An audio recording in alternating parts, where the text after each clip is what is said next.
So we are going to study principle of least action. Yeah, the other way of saying it is Hamilton's principle of least action or Hamilton. So yesterday, what we had studied is basically for a given particle, what are the for an equation of motion we look at only two things. One is position and another is velocity. Position and rate of velocity. X and x dot. So these two variables are sufficient to determine the equations of motion. So in classical mechanics, what's our general problem? Our general problem is given a particle, two particles, three particles, system of particles, we should have equations of motion. What do you mean by equations of motion? So given initial condition, we should determine, what I was saying, determinism. We should be able to determine where the trajectory of a particle has been. For example, given particle in your earlier classes, mechanics, earlier classes, you have 1 Newton force on a mass of 1 kg. You know it may move according to Newton's second law, F is equal to mv, how much displacement it is, or if you have 1 Newton of force, 1 mass, what is the acceleration, or how much distance it has covered from a given point to another point. So you have some initial conditions which are there, and given the forces which are acting or which are impressed upon that particle, you know what the particle is going to traverse after 3 minutes, 5 minutes, 7 minutes, whatever that is. So our main in mechanics or classical mechanics is to determine the equations of motion. So what I said yesterday, deterministic. So we should be able to determine the equations of motion depending upon the parameters, So what are the minimum parameters which we should know? For example, while we are going to determine any equation of motion, we are going to determine any equation of motion. So in earlier classes, you had studied things the way we studied Newton's law, first law, second law, its application. Now in this class, you are in a sophisticated higher class, so we are going to use some alternate formalism of doing the same thing, which has some intrinsic advantages, we are doing more or less same things, we are doing Newtonian mechanics or Newtonian laws, but it's alternate formulation by Lagrange, Hamilton, these are other ways of formulating Newtonian mechanics. And why do we formulate these things in these alternate formalisms or alternate formulations? Is that they have intrinsic advantage of solving some problems which may take more time in case of Newtonian mechanics. Because we have actually used generalized coordinate system. When we have generalized coordinate system, we have particles and velocities which are tied to which have the reference frame and the components which depend upon them. So it's by suitable choice of that reference frame and suitable choice of coordinates, when we take recourse to this Lagrangian formulation, you will see that certain things get simplified, which we'll see once we do some problems. So before we are going to just go for a Lagrangian formulation, so there is an important principle in physics you might have studied optics also. Light takes time between minimum maximum. The same principle is applied in mechanics. So you can see in the literature, it states and there are many names. It is also called Merkel's principle.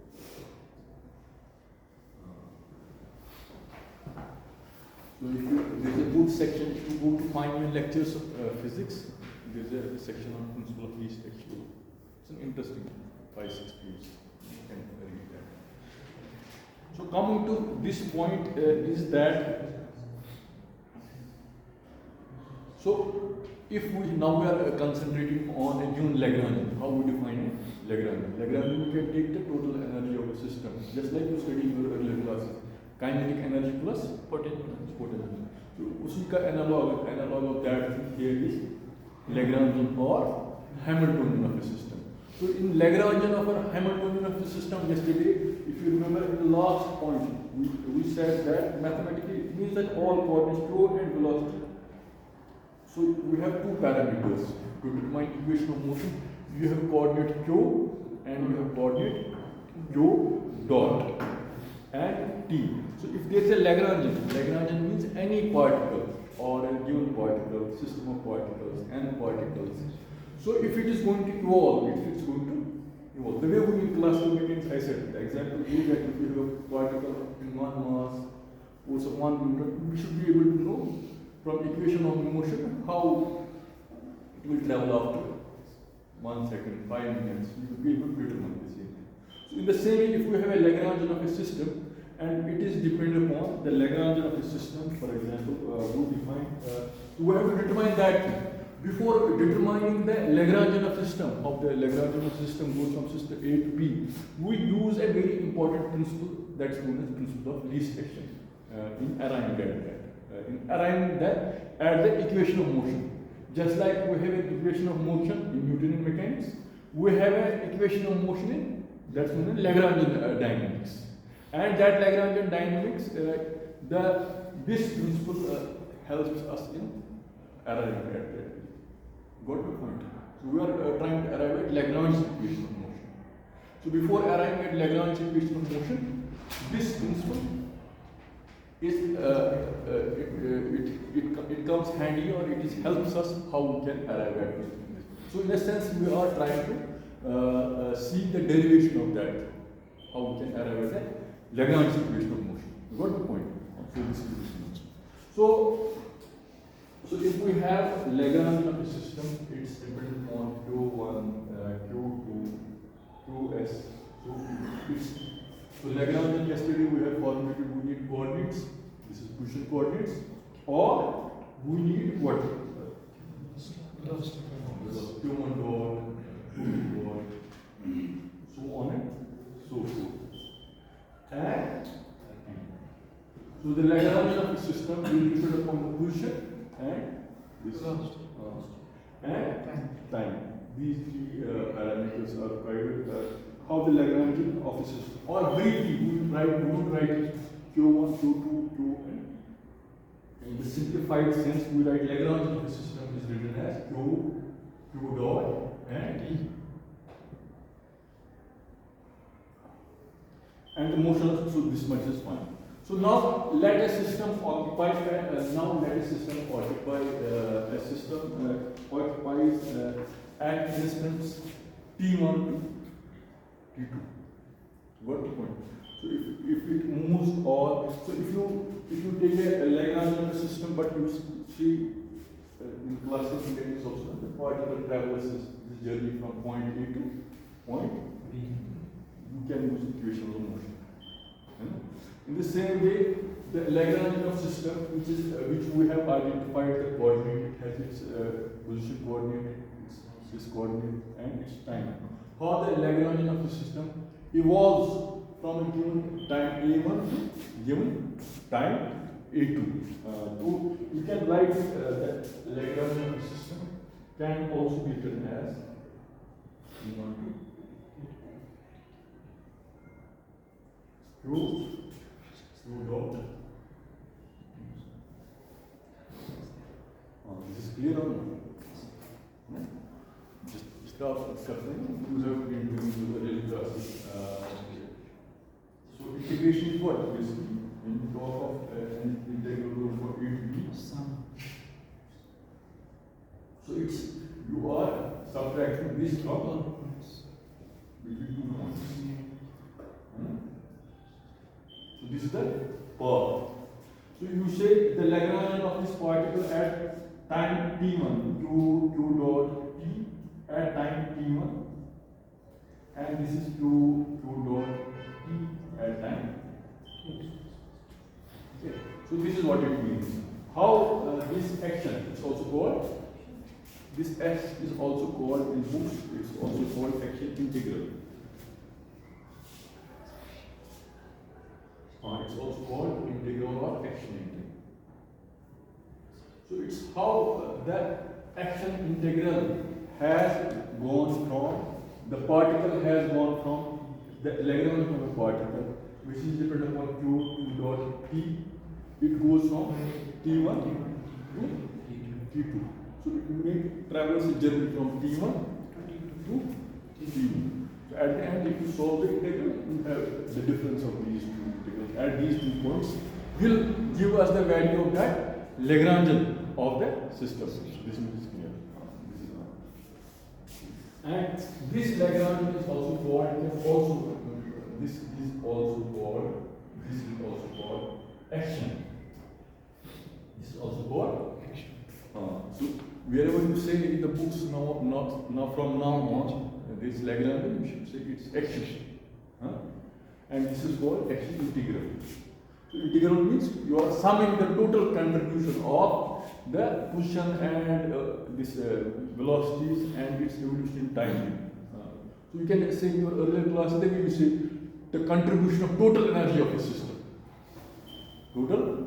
So it's an analog of that. So action integral is how the total Lagrangian of the system is, or the action integral of the system is.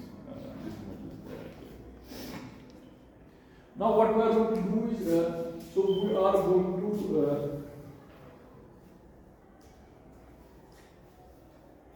now there is one important subtle point. So the fact that the Lagrangian of a system doesn't depend upon, it only depends upon Q and Q dot. So it doesn't depend upon Q double dot, Q. So what it speaks of some subtle point. The point is that in the Lagrangian of the system, what we are trying to say, that any mechanical system,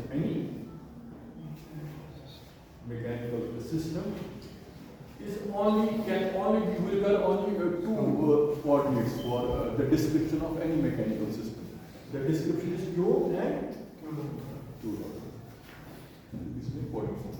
So you need not to go for second order, third order, or a higher order derivatives. Got the point? So you only need to describe a system. Time is different as t.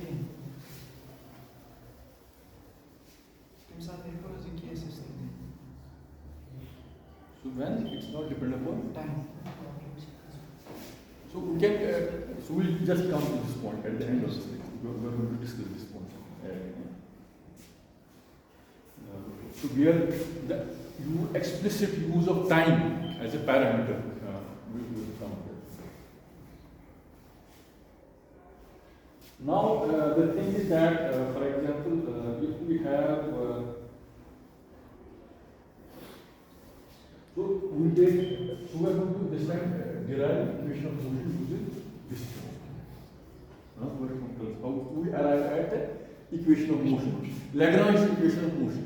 Then we arrive at Newton's law, second law, first law.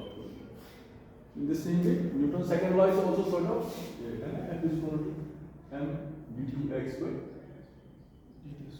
It's also a second order differential equation in time.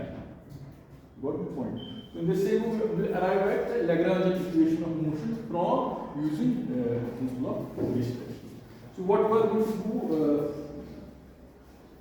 So we will take the infinitesimal variation. For example, we have value of Lagrange. We will not take the entire power or entire power. So we will sum it. We are going to take some infinitesimal value of that. The value of action integral in an infinitesimal.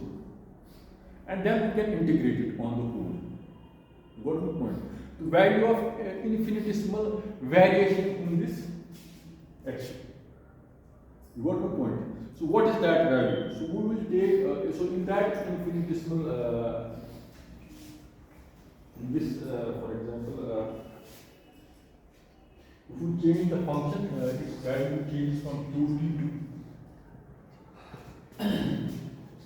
to plus delta.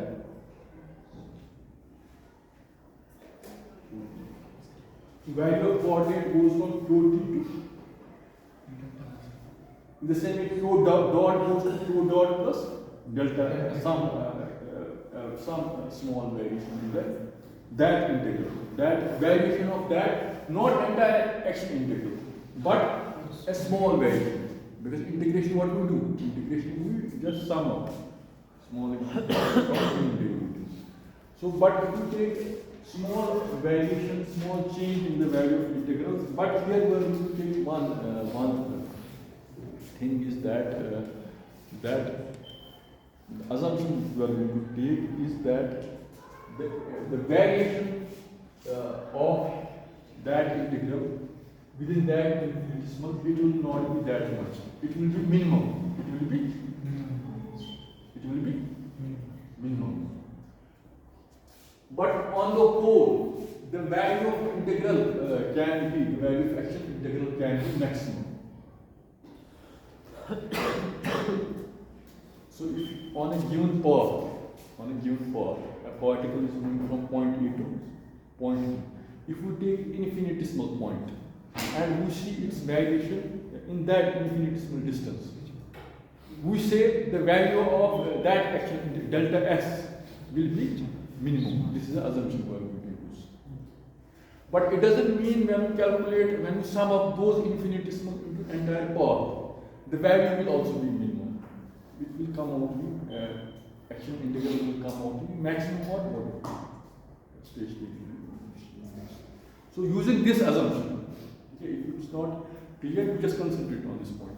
That the infinitesimal point from which we will calculate this action integral, the variation is small, or it's very, or you can take it to 0. Like that, delta Q1 to T1.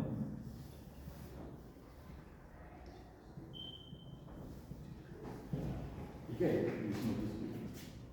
now how can, if you want to write the change in the S of T1 to T2.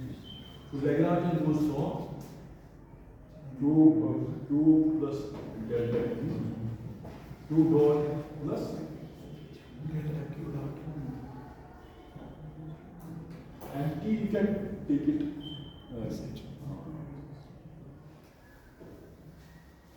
dt minus Lagrangian of T1 T2 2 dot E. Important point. So we are taking variation of Lagrangian, infinitesimal change in coordinates, and infinitesimal change in velocity. Minus this Lagrangian which we started with, which was from 2 dot and okay. So if you have infinitesimal change, now what we are going to say is that this is what we are trying to say is that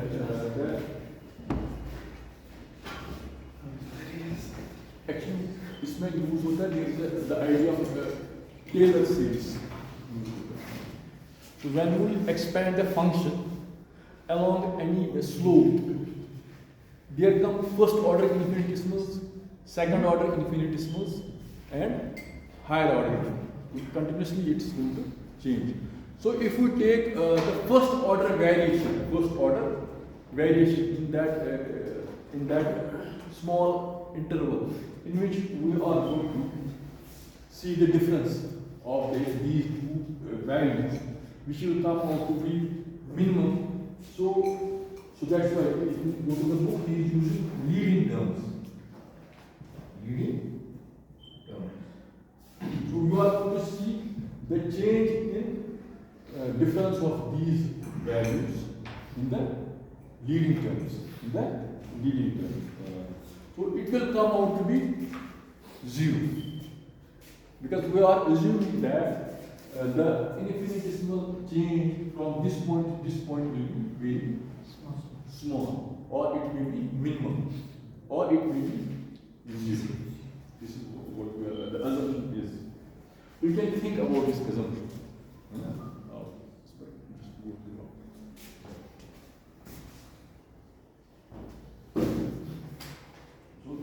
So delta S is equal to delta T1, T2, Lagrange Q dot T is equal to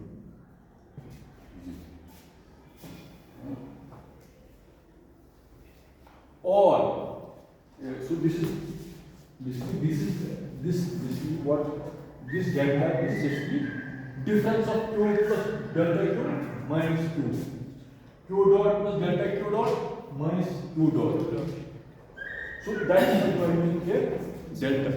This is the infinitesimal change in the value of Lagrange in that infinitesimal interval, which we assume is going to be minimum or zero, whatever, from T1 to T2. So if you evaluate the integral along that minimum, from both sides, it will come out to be. This is it. So it's a subtle point. So you just think over it. So or affecting the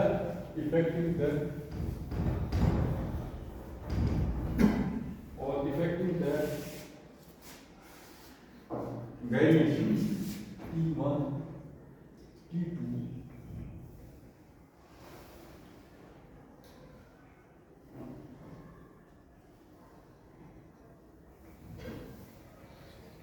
So you can also take time T constant.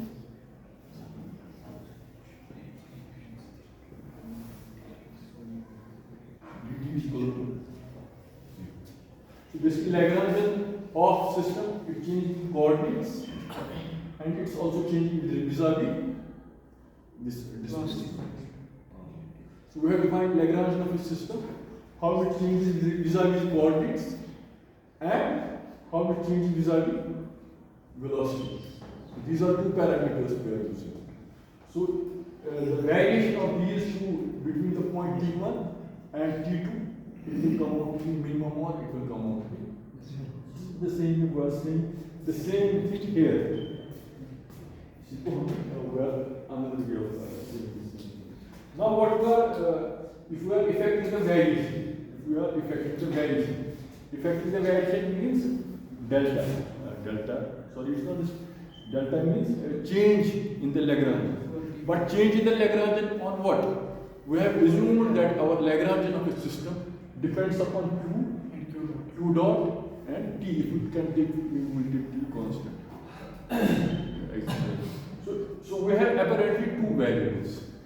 So Lagrangian changes in the coordinates. So here is a use of subtle use of either sort.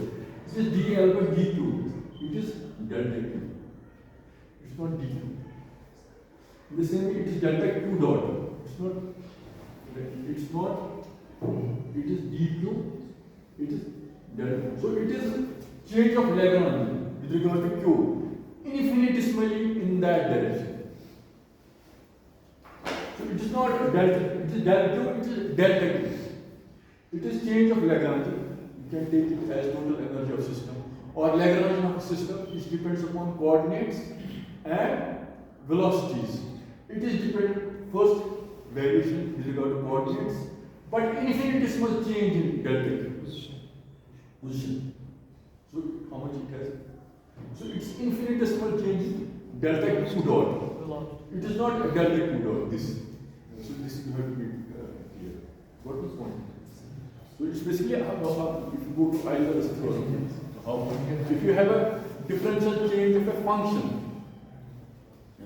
f of x, it's df by dx into delta x plus df by dy into delta y. That's it. So Lagrangian of the system depends upon these two things. Now you can have delta q is equal to. So you can also write it as like. Now what we are going to do? So since we are going to use integration by parts. Integration by parts. So if you integration by part, the first term will more or less come out to because t1 is going to d2 because the value of integral at point A and at point B, we have assumed that it will come out to be same. So second we are going to just integrating the second term. Integrating the second term by integration by parts. Integration by parts. So how do we integration by parts?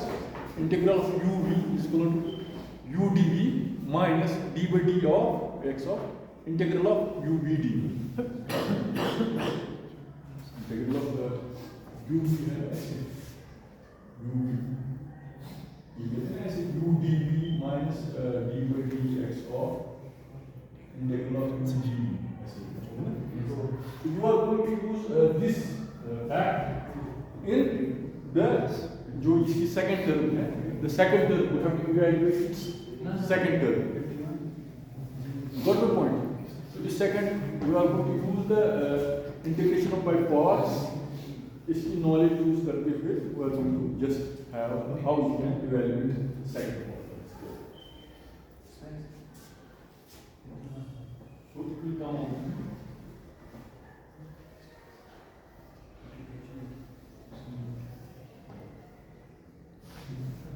T1 T2 plus आप देखो इसको आप अगर आप इसको करोगे ना delta Q by delta T dt cut जाएगा, ठीक है? d क्यों आएगा यहाँ से? तो if you just see dl by dq dot है ना, इसको आप dl by dq low, delta Q dot Q dot ये लो, dq by dt एक dt कट जाएगा इसके साथ. आप फर्स्ट टर्म है हमारा फर्स्ट टर्म है ud के साथ ये कम होगी.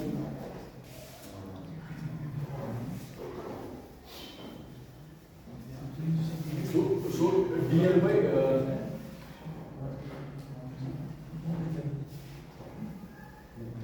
so first term will come out to be d1 d2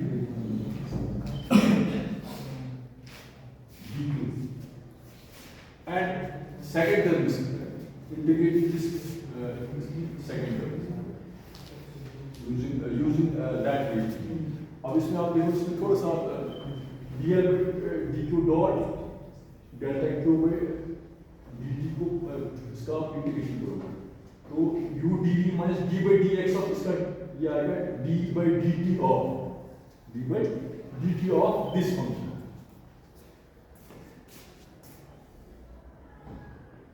d by dt of this function.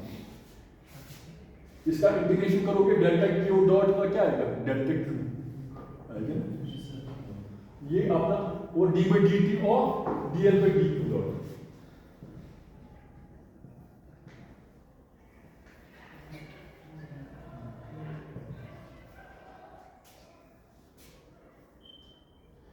बाहर क्या what we will just keep it since हमने इसको ऑलरेडी किया था ना delta q by delta t इसको हमने यहाँ किया था ना dt को dt के साथ कॉट सिर्फ डेल्टा q है so it will be delta q अपना एक जो हम बाहर निकालेंगे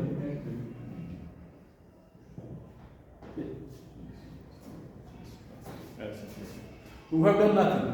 हमने क्या काम what we have done is basically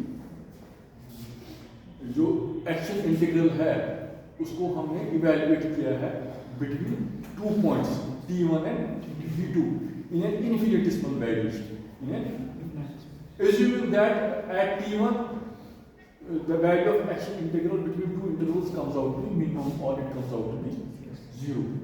We are saying ये सब 0 का इसका मैक्सिमम मिनिमम निकालते हैं है ना. अब उसमें वही पॉइंट है how should we take that's important physical point.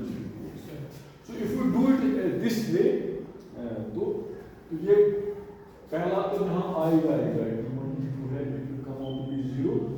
So we are left mainly with this equation. We are left with this equation from T1 T2. अब अगर इसको आप यहाँ पर T1 T2 dt के साथ इंटीग्रेट किया जाएगा T2 माइनस, फिर आप इसको यहाँ से रखोगे, it will be 0. You just divide both sides. And what will remain here? It will remain delta S या इसका जो वेरिएशन आएगा हमारे पास, और it will come out to be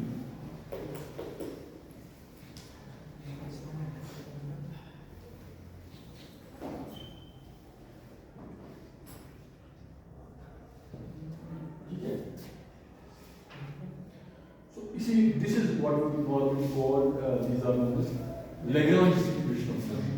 These are known as, so normally Lagrange equation of motion, we have Lagrange, it's dependent upon velocity coordinate. Lagrange of the system depends upon velocity and यहाँ position velocity. So किसी भी system, इसलिए हमारे पास we have an equation of motion for Newton's law, we have equation of motion. In Lagrangian dynamics, we also have an equation of motion dependent upon position and velocities. And we have used principle of least extreme arrangement. What does it mean, what we have arrived? What's it? The parameters are here, I. Since we yesterday used a generalized coordinate system. So we are not, it's not necessarily three coordinates are. Three coordinates are required, but it's not only three parameters which are required to specify the system. Because once the particle moves, it might have components, you know, vector components, tensor components, which may vary depending upon what reference frame we are going to choose. So a given quantity can have more than three values or requirements, or how the components transform from state A to state B. So that's why we are using generalized coordinate. How the system translates or transforms from in terms of generalized coordinate system. So here this value I, it will not be 1, 2, 3, it will be cancelled.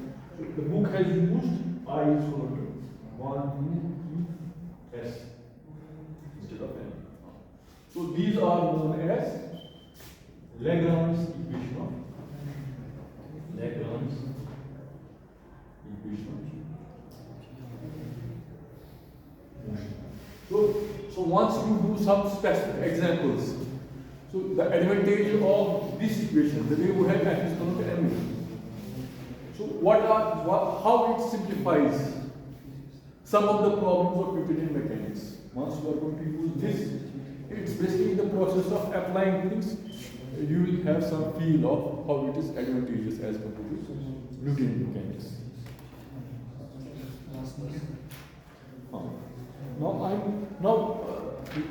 The thing is that we are going to use your to a proportion which he has used.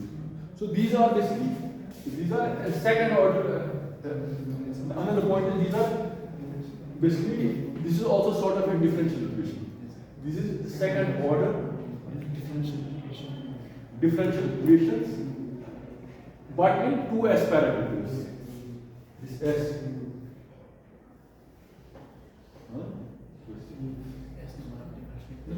Just like we had N and 2N. Just like if you remember in your earlier classes,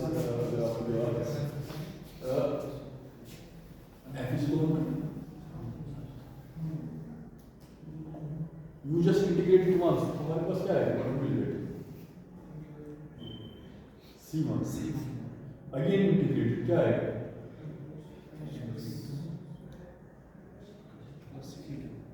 So you start from acceleration, you arrive at velocity, you arrive at position. Modulo, these are what? Boundary conditions. C1 constants. So if the body starts from rest, C1 plus C2 is going to. But if you say a problem, we have done many problems in the classes. The body does not start from rest. It starts at always some velocity, or its origin is starting point. It has started from some point, origin. So that value is C1 plus C2 is 5 meters from the origin. You add that one. You can start from displacement to velocity to acceleration. With proper boundary. So it's also solving sort of differential equation. In the same way, this Lagrange equation of motion, it's basically how to solve those differential equations vis-a-vis these generalized coordinate systems. So the problem of motion reduces to solving differential equations in that sense. Now the point comes, which we are saying that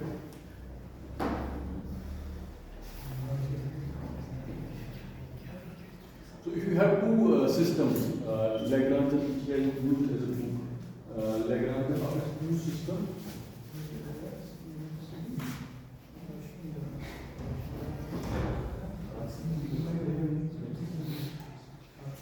So if we have two systems, Lagrange, they are not interacting. So Lagrange as a system has an additive property. Has an additive property in the sense that if there is a one system, it has Lagrange. Lagrange particles have some energy. It depends upon position and velocity. And there is another. But we assume that the two Lagranges, two systems, don't interact. The particle interactions of one system, they don't affect on the particle interactions of the. Then we can add those Lagrange. The additive property of Lagrange is required. So this further point in mathematically how he illustrates it, you can think over it also at your place that.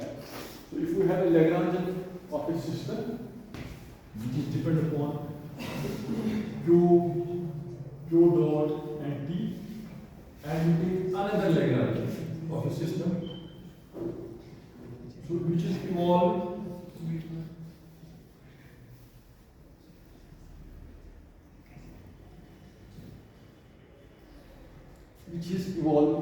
in some time, provided the two systems don't interact, such that you don't have mixing of Lagranges. जिस तरह आपका कोई system है ना, thermodynamic isolated system है ना, तो once we can say that two systems, total energy of system is sum of system A and sum of system B. The potential energy of system A plus system, they are isolated systems. If you use that property, so if one of the system is changing vis-a-vis this thing, so how do we see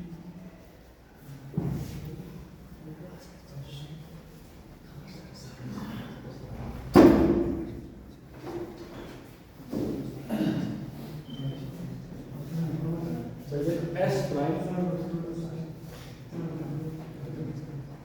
variation of Lagrange from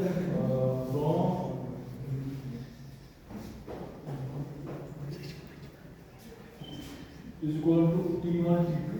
This is one Lagrange plus this the variation of another system vis-a-vis this time.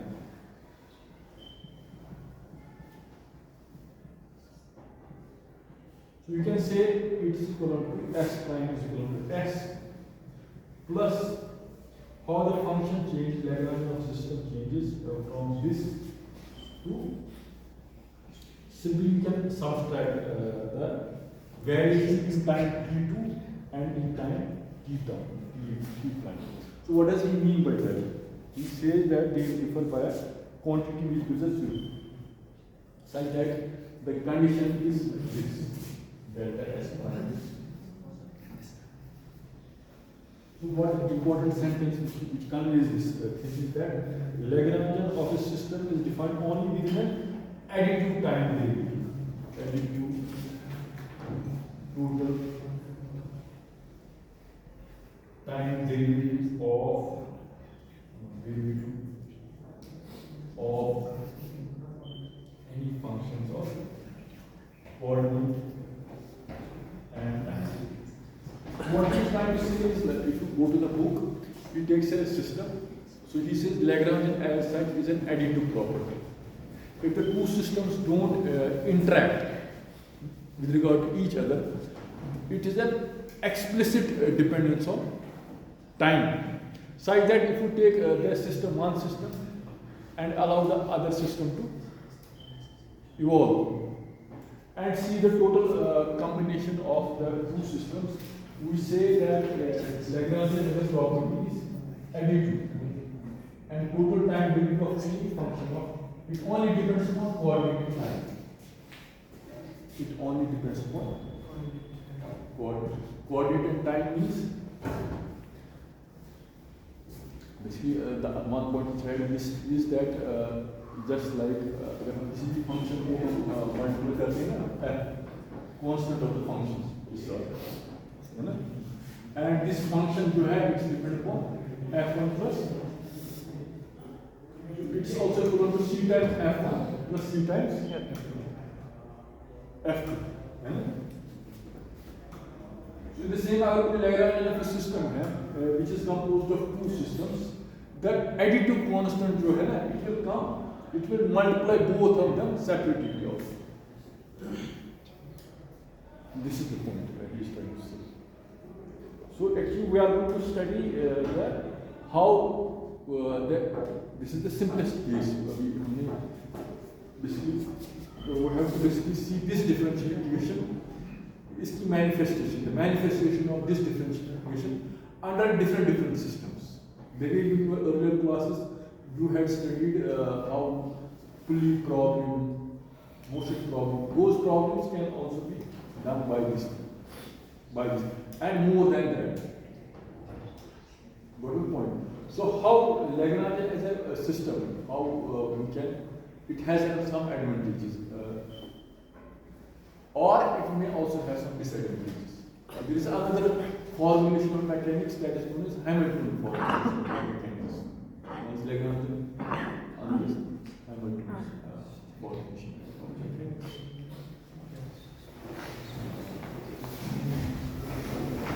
Sir,